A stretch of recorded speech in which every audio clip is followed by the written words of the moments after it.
விவேகமும் செயலில் வெற்றியும் பெறப்போகும் விருச்சக ராசி அன்பர்களே, இந்த 2027 கடைசி 3 மாதத்தில் என்னென்ன சிறப்பு பலன்கள் இருக்குதுன்னு பார்ப்போம்.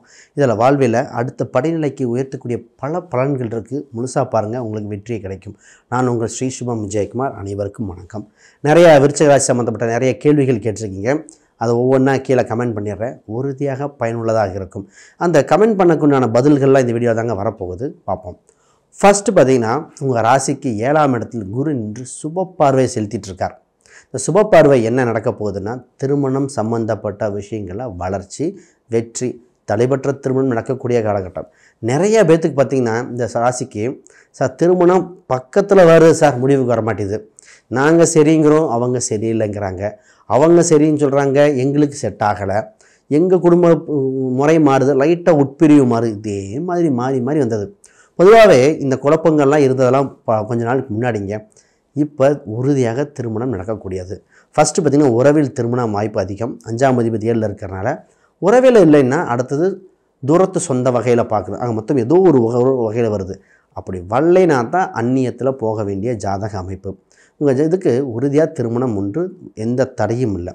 ஒரு சிலருக்கு சார் 2வது திருமணம் மாதிரி கொஞ்சம் முதல் திருமணம் கசப்பாக இருக்குது, சரியா இல்லை, 2வது திருமணம் அமையுமா அப்படின்னா உறுதியாக அமையும். அப்போ 2வது திருமணத்துக்கு எந்த தங்கு தடையும் இல்லை, வளர்ச்சியை கொடுக்கக்கூடிய காலகட்டம். இதில் முக்கியமாக என்னென்னா, உங்கள் 7ஆம் அதிபதியான சுக்கிரன் உங்கள் ராசிக்கு 2ஆம் இடத்தில் பயணிக்கிறார். குடும்பத்தில் புது நபர் உண்டு. இந்த புது நபர்கள் பார்த்திங்கன்னா, திருமணம் சம்மந்தப்பட்டது, குழந்தை சம்மந்தப்பட்டதுலேயும் உண்டு. நிறைய பேர்த்துக்கு கல்யாணமாக பல வருடங்கள் குழந்தை இல்லாதவங்களுக்கும் குழந்தை வரக்கூடிய காலகட்டம். ஆக மொத்தம் வீட்டில் சுப செய்திகள் வந்தாச்சுன்னே சொல்லலாம். உங்கள் ராசியில் செவ்வாய் தான் அதிபதி. அவர் 8ஆம் இடத்துல பயணிக்கிறார். திடீர்னு 9ஆம் இடத்துல திருப்பி வக்ரம் பெற்று போகுது. இந்த சின்ன குழப்பங்கள் இருக்குது. அப்போ இந்த ராசி ஜாதகர் மட்டும் டிசிஷன் மேக்கிங்கை தனித்து எடுக்கக்கூடாது. முக்கியமாக திருப்பியும் சொல்கிறேன், உங்கள் ராசி அதிபதி செவ்வாய் 8ஆம் இடத்துல பயணிக்கிறார். திருப்பி 9ஆம் இடத்துக்கு வரார். திருப்பி 9லேருந்து வக்ரம் பெற்று 8க்கு. அப்போ இந்த இடத்துல ஒரு சின்ன கன்ஃபியூஷன் இருக்கக்கூடிய காலகட்டம். இந்த ஜாதகம் ரெண்டு பண்ணோம், வேணும் வேணாம் அப்படின்னு ஒரு முடிவு எடுத்துகிட்டு ஐயோ விட்டுட்டோமே அப்படின்னு நினைக்கிறது, எடுத்துட்டோமேன்னு நினைக்கிறேன். அதனால் செகண்ட் ஒப்பீனியன் நண்பர்கள்ட்டையோ பேரண்ட்ஸ்கிட்டையோ இல்லை ஒரு குடும்பத்தில் ஒரு நபர்கிட்ட டிசிஷன் எடுத்துகிட்டு பண்ணுங்கள். அனைத்து விஷயத்திலும் தொழில், வேலை, திருமணம், கல்வி எல்லாத்துக்கும் பெனிஃபிட் ஆகக்கூடிய காலகட்டம். இதில் மாணவர்களுக்கு சம்மந்தப்பட்டது, எஜுகேஷன் சம்மந்தப்படல. கொஞ்ச நாளாக மந்தமாக டல்லாக இருந்த மாதிரி இருந்தது சார், எவ்வளவோ ஹார்ட் ஒர்க் பண்ணுறோம், இருந்தாலும் ஒரு அப்ரிஷியேஷன் கிடைக்கல. அது மேக்ஸ் சம்மந்தப்பட்டதில் கொஞ்சம் டல்லாகவே இருந்ததுன்னு நிறைய விருச்சிக ராசி சம்மந்தப்பட்டதில். இப்போ உங்கள் 4ஆம் இடத்துல சனி வக்ர நிவர்த்தி அடைகிறனால மாற்றங்கள் ஏற்படுகிற காலகட்டம். பொதுவாக உங்களுக்கு டியூஷன் போய் சென்று படிக்கிற யோகம் உண்டு. தடைகள் விலகுவதற்காக ஒரே ஒரு சின்ன எழுதி படிக்கணுங்க. அது ஒரு கரும்பலகை பிளாக் போர்டு மாதிரி ஒரு இது மாதிரி வாங்கி எழுதி படிக்க உங்களுக்கு வளர்ச்சி. ஏன் எழுதணும்? 3ஆம் அதிபதி 4ஆம் அதிபதி 3ஆம் இடம் தான் எழுத்துங்க.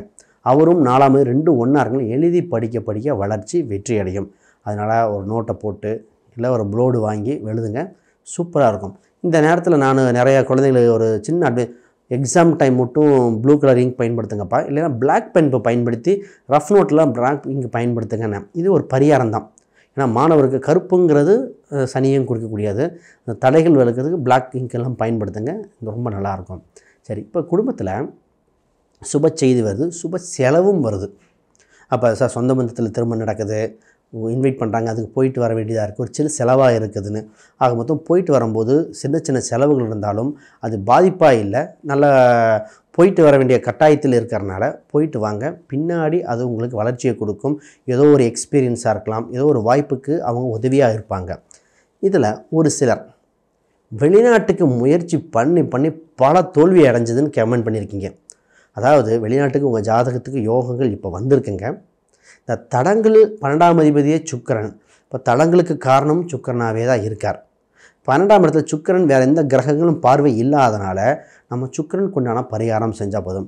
அஷ்டலட்சுமி கோயில் வழிபாடு ஒரு முறை சென்று வழிபாடு செஞ்சுட்டு வர இந்த 12ஆம் இடத்துக்கு உண்டான தடைகள் விலகி வாழ்வில் வெளிச்சம் வரும்.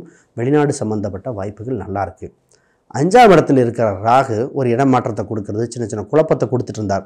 இப்பொழுது அவர் என்ன சொல்கிறாருன்னா, உங்கள் ராகு அது நட்சத்திர ரீதியாக மாறி இருக்குது. அப்போ நட்சத்திர ரீதியாக மாற மாற உங்களுக்கு யோக பலனாக வருகிறது.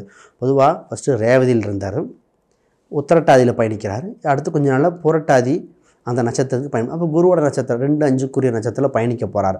அப்போ உங்கள் வாழ்வில் வருமான ரீதியாக குழந்தை ரீதியாக ராகு பகவான் நல்ல காரியத்தை தான் கொடுக்க போகிறார். இப்போ வேலை சம்மந்தப்பட்டதில் தான் ஒரு இது சார் 6ஆம் அதிபதி 8ல் பயணிக்கிறார். அப்புறம் திடீர்னு 9ல் வந்து செவ்வாய் வந்து திருப்பி வக்ரம் பெறுது. இப்போ இந்த வேலை சம்மந்தப்பட்ட ஒரு மாறலாமா? இந்த நேரத்தில் என்ன நடக்குன்னா ஒரே நேரத்தில் 2 அப்பாயின்மெண்ட் ஆர்டர் வச்சுக்கிட்டு இந்த வேலையே அந்த வேலையா எது எடுத்தால் ரைட் ஆகும் டிசிஷன் இல்லாமல் இருக்கும். இல்லை ஒரு இடத்துல வேலையை விட்டுட்டு இன்னொரு வேலையை சர்ச் பண்ணலாமா, ஒரு வேலை சம்மந்தப்பட்ட தொந்தரவாகவே இருக்குது, அந்த மாதிரி ஏதோ ஒரு சின்ன குழப்பம் இருந்துகிட்டே இருக்கும். பொதுவாக உங்களுக்கு ஒரு நல்ல ஆலோசனையோ கொஞ்சம் பொறுமையாக டிசிஷன் எடுத்துட்டால் நல்லாயிருக்கும். செவ்வாய் 6 மற்றும் 9ல் பயணிக்கிறனால குழப்பங்கள் தீராது. ஒரு நல்ல அட்வைஸரை கேட்டுக்கங்க. இதில் அவசரப்பட்டு பெரும் முடிவுகள் எடுக்கக்கூடாது. கோவப்பட்டோ அவசரப்பட்டோ எடுக்கிற தொழில் சார்ந்த முடிவுகள் தவறாக போக வாய்ப்பு இருக்குது. இதில் கவனம். சரி, பூர்வீகம் சம்மந்தப்பட்ட பேச்சுவார்த்தைகள் இப்பொழுது பேசக்கூடிய காலகட்டம் அல்ல. அதில் இடம் வில்லங்கம் சம்மந்தப்பட்டதெல்லாம் இன்னும் ஒரு 2-3 மாதங்கள் தள்ளித்து பேசினா உங்களுக்கு சாதக கூறுகள் அதிகமாக இருக்குது. தந்தைக்கு பொதுவாகவே இந்த கண் சம்மந்தப்பட்டது, இந்த எலும்பு சம்மந்தப்பட்டது பற்றி கேள்வி வந்து கண் சம்மந்தப்பட்டது எலும்பு சம்மந்தப்பட்டது பிரச்சனை விலகி நல்லபடியாக இருக்கும். திருமணத்துக்கு தடை இல்லைன்னு சொன்ன மாதிரி தந்தையின் உடல் இதுக்கும் பெரிய தடைகளாக இல்லை. மருத்துவம் சின்ன லெவலில் பார்த்தாலே வெற்றி தான். தொழில் உங்கள் 10ஆம் அதிபதி சூரியன், அவர் 10லேருந்து 11ல் பயணிக்கிறார். திருப்பி 12 உங்கள் ராசிக்கு வருகிறார்.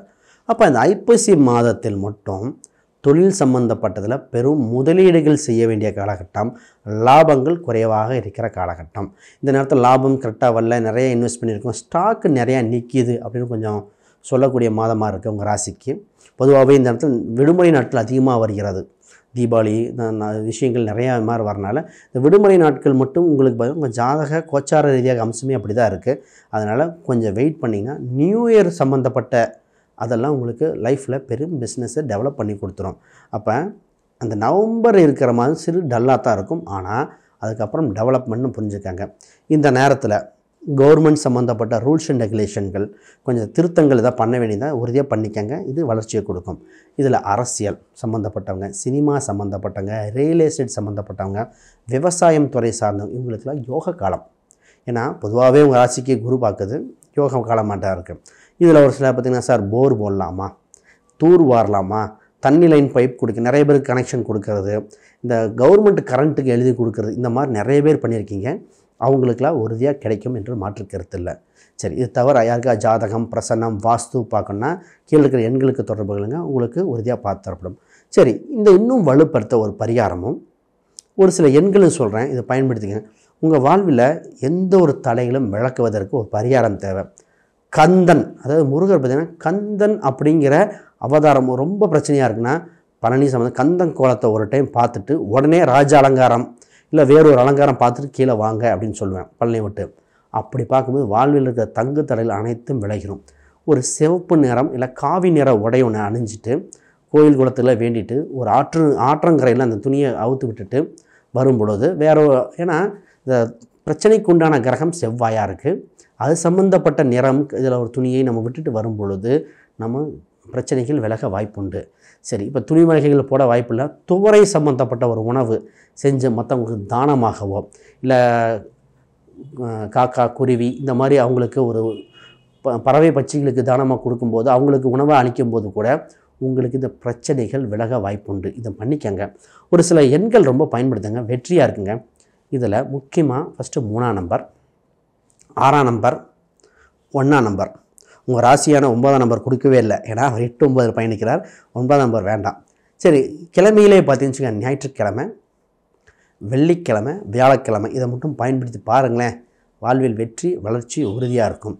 இது தவிர வேறு ஏதாவது கேள்விகள் சந்தேகங்கள் தான் வீடியோக்களை கமெண்ட் பண்ணுங்கள், உறுதியாக பதிலளிக்கிறேன். அனைவருக்கும் வணக்கம், வாழ்த்துக்கள்.